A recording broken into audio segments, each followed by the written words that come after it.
How's it going, YouTube? Today I want to talk about fixing your poor braking performance on your OBS Ford.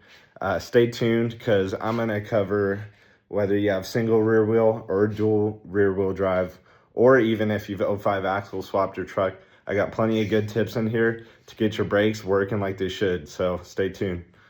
First things first, I got to start with the obvious, and you've definitely already heard this one, but you really need to make sure that you've bled the brakes to the best of your abilities. I recommend a pressure bleeder. If you don't have one, you can still do the job perfectly fine. Additional note, if you have 05 axles, Ford calls that these be bled at a pressure of 30 PSI, which is a lot higher than normal. But if you're anything like me, then it feels like you must have bled these things over 100 times at least, and to no avail, your brakes still suck. So let's keep going with this. Okay, so next is the RABS valve. This is located under the driver's side, towards the front of the truck, right behind this front left tire here. And basically, what can happen with these is people say they can trap air in them. I believe it. You can hook up a 12-volt battery and disconnect the connector there, and you can kind of activate it with some, I don't know, alligator clips or probes, and kind of you'll hear it buzzing and stuff, and you can get some air out of it like that, and then go and bleed your brakes. But honestly, that's never helped me. What can actually go wrong with this, Ford Workshop Manual tells us that the dump valve and the isolation valve can be leaky in these, which would feel like a soft pedal or like maybe air in the system. So these can go bad in that way.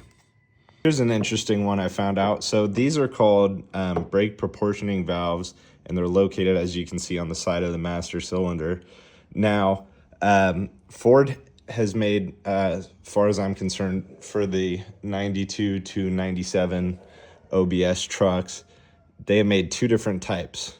So these are both the same, and these are just one solid piece of metal, and you can pull these out and you can look through, and they go straight through and through. They're nothing but just a solid piece of metal, nothing special to them. And now this style you're looking at here typically belongs on either an F Super Duty of this year era, or they belong on dual rear wheel drive setups, a dually. Now this is important because if you have, I think some F-350s might have it too, but if you have more specifically a dually, you need to be running this or you're not going to have adequate pressure to the rears. So the F-250s and maybe F-350s, not sure again, come with one. And how you'll know the difference is they'll have some little plastic, it's usually white, sitting down in here, or maybe it's on the other side if you take it out. And also they'll have a little seam somewhere along here. And that's how you can tell them apart from this one. So if you have an F-250 one installed on a dually, then that can also cause some problems. But let's keep going with this. This next one's an interesting one, and if you've gone from either a single rear wheel axle and converted it to a dually, or a dually to a single rear wheel, then this might be for you. This is your RABS module. It's located just behind the glove box. All you gotta do is pop that out.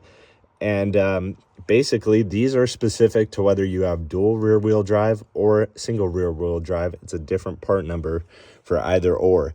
The difference, I believe the dualies, the part number ends with BA, and you want one with AB if you're running the single rear wheel drive, or the other way around if you're the other case.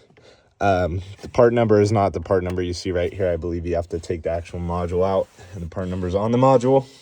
But anyways, if you, for instance, if you had like a dual rear wheel setup and you converted it to single rear wheel, but you still got the dually module in there, that dually module is going to tell the RABS module to isolate and dump the pressure to the rear axle brakes sooner than it should, and that's going to lead to some poor braking performance. On the flip side, if you went from single to dually, I'm not sure how that'd really affect it, but that can't be good either. So that's something you definitely want to make sure of. Now, I have calipers on the rear now, but if you're running a drum brake setup, this one's crucial, okay? And that's to properly adjust the drum brakes.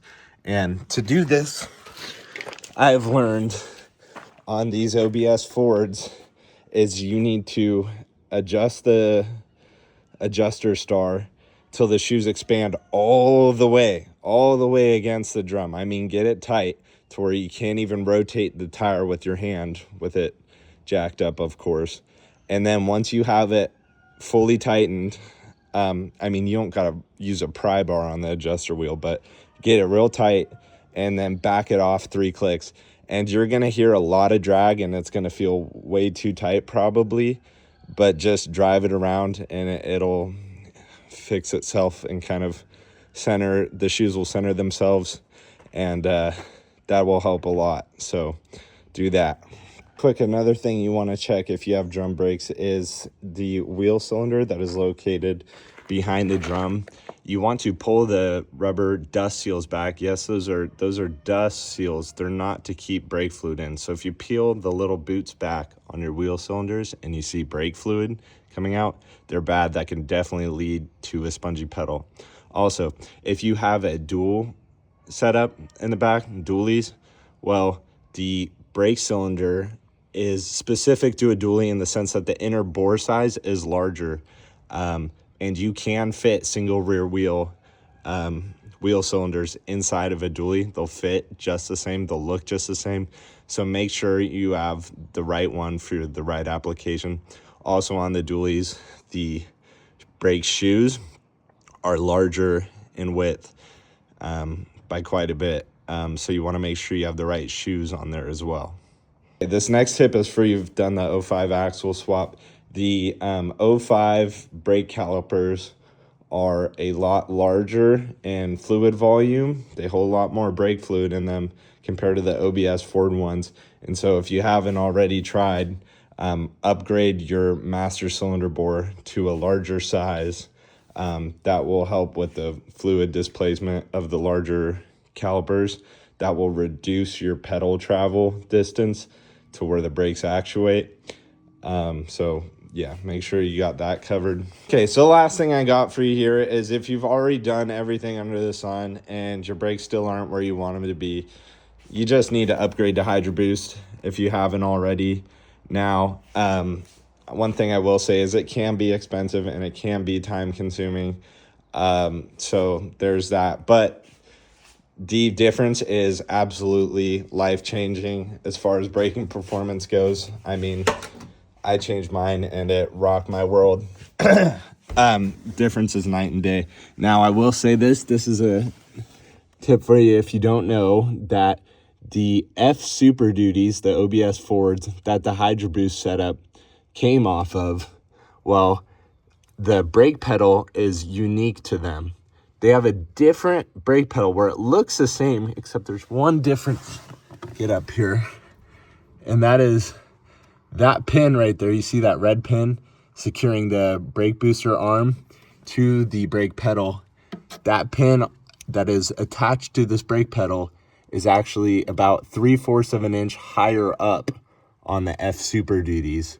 And what that does is it gives you a lot more leverage on that push arm and will create a lot more responsive of a brake pedal. I mean, the difference is pretty big. So if you haven't done that mod already, I believe Garrett's Garage is his name on YouTube. He has a video showing how to do this mod, or if you can find an F Super Duty pedal, those bolt right in too, and those work good. So highly recommend doing that if you already have Hydro Boost. If you don't forget about that mod. Definitely makes a difference. Anyways, I think I covered all that I had in mind for this video. So I hope one or more of these tips helps you figure out your braking problems on your OBS Ford. Anyways, that's it. Thanks for watching. Peace out.